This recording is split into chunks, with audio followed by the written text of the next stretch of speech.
നമസ്കാരം.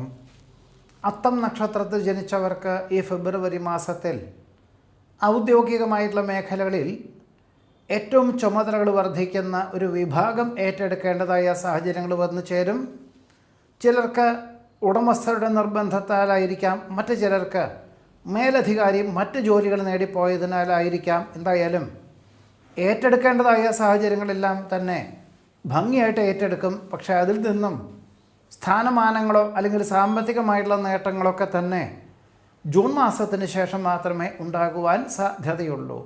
നിലവിലുള്ള ജോലിയിൽ ഇനി സ്ഥാനമാനങ്ങളോ ആനുകൂല്യങ്ങളോ അംഗീകാരങ്ങളോ ഒന്നും ഉണ്ടാവുകയില്ല എന്ന് മനസ്സിലാക്കിക്കൊണ്ട് ജോലിയിൽ ഇരുന്നും കൊണ്ട് ഉപരിപഠനത്തിന് അവസരങ്ങൾ വന്നു ചേരുന്നത് സ്വീകരിക്കുക തന്നെയായിരിക്കും നന്നാവുക.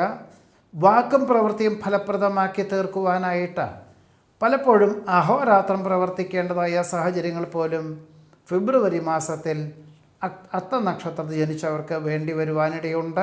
ചിത്ര നക്ഷത്രത്തിൽ ജനിച്ചവർക്ക് ഈ ഫെബ്രുവരി മാസത്തിൽ ചിന്തിക്കുന്നതും പ്രവർത്തിക്കുന്നതുമായിട്ടുള്ള കാര്യങ്ങളിൽ പ്രതീക്ഷിച്ചതിലുപരി അനുഭവങ്ങളും സാമ്പത്തികമായിട്ടുള്ള നേട്ടവും ഉണ്ടാകുന്നതിനാൽ ഒരു പക്ഷേ കഴിഞ്ഞ 6-7 മാസമായി അതിൻ്റെ ക്രമാനുഗതമായിട്ടുള്ള പുരോഗതി ഉണ്ടാകുന്നതിൻ്റെ വെളിച്ചത്തിൽ ഈ ഒരു ഫെബ്രുവരി മാസത്തിൽ തന്നെ പുതിയതായിട്ടുള്ള പദ്ധതികൾ ആവിഷ്കരിക്കുവാനും ജനപ്രീതി നേടുവാനും ഇടയുണ്ട്. ചിത്ര നക്ഷത്രത്തിൽ ജനിച്ചവർക്ക് ഈ ഒരു ഫെബ്രുവരി മാസത്തിൽ മാർഗതടസ്സങ്ങളുണ്ടോ എന്ന തോന്നലുകളൊക്കെ ഉണ്ടാകുമെങ്കിൽ പോലും അന്തിമ നിമിഷത്തിലെല്ലാം ശുഭകരമായിട്ട് പൂർത്തീകരിക്കാനും ലക്ഷ്യപ്രാപ്തിയിലെത്തിക്കുവാനുള്ള സാഹചര്യങ്ങൾ വന്നു ചേരുവാൻ ചിത്ര നക്ഷത്രത്തിൽ ജനിച്ചവർക്ക് ഈ ഫെബ്രുവരി മാസത്തിൽ യോഗം കാണുന്നുണ്ട്.